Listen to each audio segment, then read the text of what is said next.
መድኃኒት እንደተመለከታችሁት ማርታን እንግዲህ ከን እየመረዘቻትና እንዲሁም አይኗን እንድትገልጥ እያደረገቻት ነው። አቶ ደረጀ ደግሞ በትዳሬ ከመጣሽ አለቅሽም እያለም እንግዲህ እየዛተባት ነው።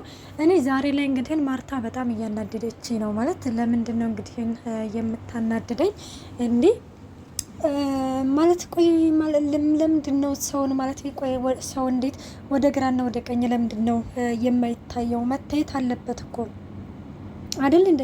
ስለዚህ ካሁን በፊትም እንግዲህ መድኃኒት እንዳያችሁት ምንድነው ያለችው? ባልሽ ዘቶብኛል፣ ባልሽ እየዛተብኝ ነው ብላም እንግዲህ ነግራታለች። ማርታ ግን ምላሿ ምንድን ነው? ባሌ ካልወደደሽ ወይም ደግሞ ባሌ ይቅርታ ካላደረገልሽ ሻንጣሽን ይዘሽ ዛሬውኑ ትሄጃታለሽ የሚል እንግዲህ መልስ ነበር የሰጠቻት። እንዲሁም ደግሞ ደረጀ እንደማይዘትባትና ደረጀ ምንም ነገር እንደማያደርጋት ነበር የነገረቻት። እና እንግዲህ እንደተመለከታችሁት ባለፈው ፓርት ላይ ማለት ነው ያው ማለት ዳጣነ የጓደኛዬ ልጅ ነው የጓደኛዬ ልጅ ናት ብሎሽ ነበረ። ከዛ ደግሞ የጓደኛው ልጅ እንዳልሆነች አወቅሽ። ቆይ አንቺ ምን እየሰራሽ ነው? ቆይ አንቺ ለምንድን ነው አይንሽን የማትገልጪው? እያለችም እንግዲህ እየሰበከቻት ነበረ። በዚህ ጊዜ እንግዲህ እንዳያችሁ ደረጀ ተቀምጦ ማለት ቆሞ በር ላይ ያወራቻትን ሁሉንም ነገር ሰምቷል ማለት ነው። እኒህንን ነገር እንግዲህ ሲሰማ በቃ ደንግቶ ምናምን ወደኋላ ነበረ የተመለሰው። ግን ማርታ እንዳያችሁት ባሏን እንግዲህ ምን ያህል እንደምታምነው በቃ ማለት በእርግጥ አለች። ምን አለች እንግዲህ ማርታ ማለት ብዙ ነገሮች በቅንጭላቴ ይመጡብኛል፣ ብዙ ነገሮች እንዳስብ ቅንጭላቴ ይገፋፋኛል፣ በውስጤም ግን ደግሞ እኔ አንድ ነገር ያጽናናኛል አለች። እሱ ምንድን ነው?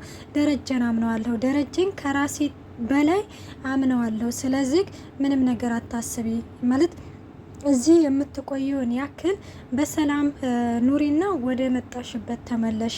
እባክሽን አርፈሽ ተቀመጪ። እንኳን አንቺ እህቴ አይደለሽም በትዳሬ ላይ ልትገቢ ልጆች ራሱ በትዳሬ ላይ እንዲገቡ አልፈልግም ነበር ያለቻም ማለት ነው። እናም ይህንን ነገር እንግዲህ ስትነግራት እርግጠኛ ነሽ አለቻት። አዎ መድ እርግጠኛ ነኝ። ስለዚህ በቃ እዚህ ማለት የምፈልጊውን ያክል ቆይና ተመለሽና በፍቅር ወደ ሀገርሽ ወደ መጣሽበት ሂጂ ትላታለች። ከዛ ግን መድኃኒት ግን ምንድን ያለችው? አልሄድም ያለችው ማለት ነው። ምክንያቱም መሀል ላይ ደግሞ እንዳያችሁት ወደ ጠንቋይ ቤት ሄዳ እንግዲህ ጠንቋይ ቤት እውነታውን እንዲነግራት እያደረገች ነው ማለት ነው። እናም ደረጀ እንግዲህ እንዳያችሁት በር ላይ ቆሞ ይጠብቃታል። ኦ ዴሬ ትለዋለች። ከዛ ምን እያልሻል ነበረ? ምን እየሰራሽ ነበረ? ሲልም እንግዲህ ይጠይቃታል። ምን አልኳት ሲልም እንግዲህ ስትልም ትመልስለታለች። ነግሬሽ ነበረ በትዳሬ ላይ ጣልቃ እንዳትገቢ ብዬሽ ነበረ ሲልም እንግዲህ ደረጀም ያው እየዛተባት ተመልክተናል ማለት ነው። በዚህ ጊዜ መዲ ምን ትላለች? ቆይ ሲጀምር ለምንድነው አንተ ተደብቀህ የምትሰማው? ምንድነው ተደብቀህ እየሰማህ የነበረው? ስትልም እንግዲህ ስትጠይቀው ማለት ነው። ከዛ በዚህ ጊዜ እንግዲህ ማርታ እያለችም ስትጮኻለች። እናም ማርታ በዚህ ጊዜ ምንድነው ምናምን ብላ ስትመጣ እንግዲህ ከደረጀ ጋር ተፋጠዋል ማለት ነው። ባልሽ ትክክል አይደለም፣ ባልሽ ጤነኛ አይመስለኝም ትላታለች። ከዛ ትሰሚኛለሽ፣ ስም አለ፣ የተከበረ ስም አለው ባልሽ ብለሽ ከዛሬ ቀን ጀምረሽ እንዳታነሽው ስትልም እንግዲህ ትነግራታለች ማለት ነው። ከዛ ምንድነው ምናምን ስትልም እንግዲህ ግን እየዛተብኝ ነው ባልሽ እየዛተብኝ ነው፣ እኔ አንድ ነገር በሆነ አንቺና ቤተሰቦችሽ ናቸው ተጠያቂ ስትልም እንግዲህ መዲ ለማርታ ትነግራታለች። ማርታ በዚህ ጊዜ ትሰሚኛለሽ፣ ከባሌ ጋር የማትስማሚ ከሆነ እንዲሁም ከባሌ ጋር ግጭ የምትፈጥሪ ከሆነ ዛሬውኑ ሻንጣሽን አዘጋጅና ወደ መጣሽበት ተመለሽ ትላታለች። ምን አለቻት? አሁን ወደ መጣሽበት ተመለሽ ስትልም እንግዲህ ትነግራታለች ማለት ነው። መድኃኒት በዚህ ጊዜ አልሄድም ትላታለች። ምን አልሄድም? አውድ አልሄድም ማርታ ትሰሚኛለሽ፣ አልሄድም ብዬሻለሁ ስትልም ማርታ እንግዲህ ከን እንዳያችሁት በቃ ከሚባለው በላይ ተናዳ ያው ትግስቷን አላ አይደለ ዋጥ በቃ እንደዚህ ለመሰንዘር ያሰበችውን እንግዲህ እጇን መልሳ ነበረ የሰበሰበችው። በዚህ ጊዜ ደረጀ በቃ ማርታ አንቺ ተረጋጊ፣ እኔ አስተካክለዋለሁ ሁሉንም የሚልና ደረጀም ትቷት ይገባል። እንግዲህ ማርታ ቀጥ ብለሽ ወደ ክፍልሽ ግቢ ትላታለች ማለት ነው። እናም መዲም እንግዲህ ወደ ክፍሏ ትገባለች። ሌላው እንዳያችሁት እንግዲህ ከን ኤቢ ነች። ኤቢ በቃ አሁን ላይ አንዳንዴ ግን ወዶች አንዳንዴ በህይወታችሁ ላይ ማስመሰል የሚባል ነገር መልመድ አለባቸው። ኤቢ አሁን በቃ ትክክል በቃ እውነትን ብቻ ነው ይዛ የምትሄደው እና በውስጧ እንግዲህ ውሸት የሚባልን ነገር ማስተናገድ ከሚባለው በላይ ይከብዳታል። እና በካሁን በፊትም ራሱ በቃ እንደ ከበዳት ለደረጀ ተናግራ ነበረ። ደረጀም እንግዲህ ምንድን ነው ያላት? ይህንን ነገር እኮ አንቺ ማወቅ የለብሽም ነበረ ሲልም እንግዲህ እየነገራን ነበረ። ምክንያቱም እንግዲህ ይህንን ነገር መቋቋም በቃ እናትና አባቷን ጎን ለጎን ስትመለከታቸው በፍጹም በቃ ይሄ ነገር ይሄ ነው ወይ ብላ እንግዲህ ማመን ነበር ያቃታት። ሰላም ጤና ይስጥልኝ ውድና የተከበራችሁ የቻናሌ ቤተሰብ እንዴት ናችሁ? ደህና ናችሁ ወይ? እኔ ያለው እግዚአብሔር ይመስገን። እንኳን ሰላም መጣችሁ ወደዚህ ቻናል። ለዚህ ቻናል አዲስ ሲሆናችሁ ሰብስክራይብ በማድረግ ቤተሰብ ሁኑ። እንዲሁም ነባሮች ስለምታበረታቱኝ እጅግ አድርጌ አመሰግናለሁ። ተወዳጅና ልብ አንጠልጣይ የሆነውን ዳጣ ድራማ ይዘንላችሁ ቀርበናል።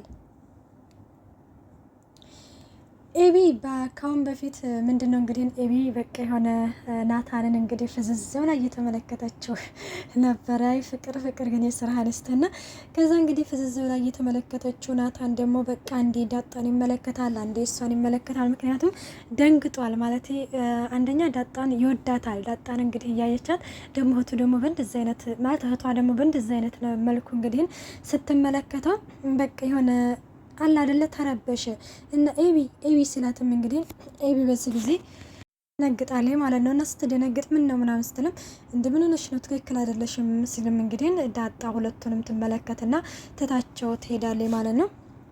ምንድን ነው ምን ሆነሽ ነው ማለት ትክክል እኮ አይደለሽም ሲላትም አይ ማለት አላ አይደለ ምናምን ትልና ዝም ትላለች። ምንድን ነው ምን ሆነሽ ነው ስትልም ለምን ትጠይቀኛለህ እያወቅክ ትለዋለች። ምንድን ነው የማውቀው ምናምን ስትልም ማለት እንግዲህ ኤቢ ያው ናታን እንደሚወዳት ምናምን አለ አይደለ አንተ ካሁን በፊት አባዬ ከአንድም ሁለቴም ወደ ውጭ ሀገር ልላክሽ ብሎ የነበረ እና ወደ ውጭ የመሄድ አላማ የለኝም ነበረ። አሁን ግን የመሄድ አላማ አለ። በቃ አንተንም መርሳት እፈልጋለሁኝ ቤተሰቦችንም እያለችም እንግዲህ ትናገራለች። እንግዲህ እንዳያችሁት ማለት ናታን ማለት ነው አንቺ ጎበዝ ልጅ ነሽ፣ ጠንካራ ልጅ ነሽ፣ ብዙ ሴቶችን በትምህርትም በሌላም ነገርም አይቻለሁ፣ ግን እንዳንቺ አይሆኑም ሲልም እንግዲህ ይነግራታል ማለት ነው። እና ደግሞ ብዙ ወንዶች እንደታጣሉብሽ ምናምን ይላታል ማለት ነው።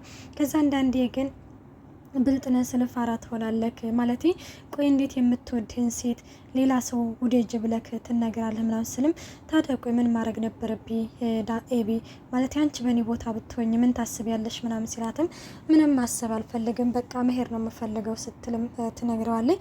እንግዲህ ናታን በዚህ ጊዜ ምንድነው ያለው ኤቢ ትሰሚኛለሽ በእኔ ምክንያት ከሆነ ይህንን ቤት ለቀሽ የምትሄጂው ማለት አንቺ ከምትሄጂ እኔ ብሄድ ይሻላል ሲልም እንግዲህ አይ በአንተ ምክንያት አይደለም ሌላ ብዙ ምክንያቶች አሉ። ምክንያቱም እኔ ማስመሰል አልችልም እንኳን ቀርቶ አይደለም አባዬ ራሱን ማየኑ አሽቷት እንግዲህ ግን እያስመሰለ አብራት እየኖረ ነው ማለት በቃ እኔ ራሱ እነሱን ስመለከታቸው ጎን ለጎን በቃ አልቻልኩም በቃ እየተሰቃየሁ ነው። ስለዚህ ከዚህ ሀገር ሁሉንም ነገር ትቼ መርሳት ፈልጋለሁኝ የራሴን አዲስ ምዕራፍ መጀመር ፈልጋለሁ ስትልም እንግዲህ ተነግሯል። በዚህ ጊዜ ናታን እኔ ምንም የምልሽ ነገር የለም ግን አባዬን አናግሬው ይላታል ማለት ነው። እነዚህንን እንግዲህ ይባባሉና ተለያይተው ይሄዳሉ ማለት ነው። እና ሌላው እንግዲህ ገዜና እንግዲህ ለዛ ናቸው። ገዜና ለዛ እንግዲህ ከዋክብቶቹ አያምሩም ትለዋለች ማለት ነው። ከዛ በጣም ነው የሚያምረው ሲልም እንግዲህ ግን ከየት ነው የሚመጡት ስትልም እንግዲህ የሞቱ ሰዎች በጨረቃ ይመሰላሉ ብቻ እንደዚህ አይነት ነገር ሲላትም እንግዲህ ወይኔ እንዴት ደስ ሲሉ ማለት ጨረቃዎቹ የኔ የገነት ማለት ጨረቃዎቹን ብቻ አንተ ሲሆን እኔ ገነት ምናምን ትለዋለች አይደለ? አቤት አስተሳሰብ፣ አቤት ድፍረት አለ። እውነትም ለዛ የዛሬው ንግግሯ ድፍረት ያስብለዋል ገዚህ ማለት ነው። እንዴ በጣም ከሚባለው በላይ ወጣ ያለ ንግግር ነው። እንድትገዜን ሲኦል ትለዋለች አይባልም? አዎ። እና እንደዛ ስትለው እንግዲህ ግን ገዜም እንደዛ እንደውም ይልቁንስ ልንገርሽ አላት አንቺ እኔና አንቺ ጨረቃዋ ከዋክብቶቹ ደግሞ ልጆቻችን ናቸው ሲልም ይሄ ሁሉ አለ። አዎ ፈጣሪ እኮ የባረከውን ነው እኮ ልጆችን እንደ ምድር አሸዋ የሚበዛለት ሲልም ይነግራታል ማለት ነው። እውነት ነው። በነገራችን ላይ ገዜ የተናገረው ነገር ትክክል ነው። ፈጣሪ የሚወደው ነው ልጁን እንደ ምድር አሸዋ የሚያበዛለት። እንግዲህ እኛንም እግዚአብሔር አምላክ ልጆቻችንን እንደ ምድር አሸዋ ያብዛልን፣ ሀገራችንን ሰላም ያደርግልን እና ሌላው ደግሞ ወጥቶ ከመቅረት ይሰውረን ማለት ነው። አሚን። እናም እንደዛ እያሉ እንግዲህ ግን ተነግረዋለኝ እና ሌላው እንግዲህ ያው እያወሩ ነበረ ማለት ልጅ እንውለድ እንደምናምን ሲላት እንግዲህ ግን እኔ ትንሽ ዳጣ አላት። ግን ትወጅኛለሽ እንዴ አላት። አንተ ትወደኛለህ እንዴ አለችው። እኔማ ይሄ ኩራትሽ ምናምን ነው እንጂ ወድሻለሁኝ ምናምን ይላታል ማለት ነው። እናያለን እስኪ ይባባላሉ። እናያለን ተባብለው እንግዲህ እዚህ ጋር ተለያይተዋል። ውዶቼ እንግዲህ ዳጣ ድራማ ይሄን ይመስል ነበረ። እስከዛው መልካም ቆይታ። በቀጣይ ፓርት እስከምንመጣ ባይ ባይ።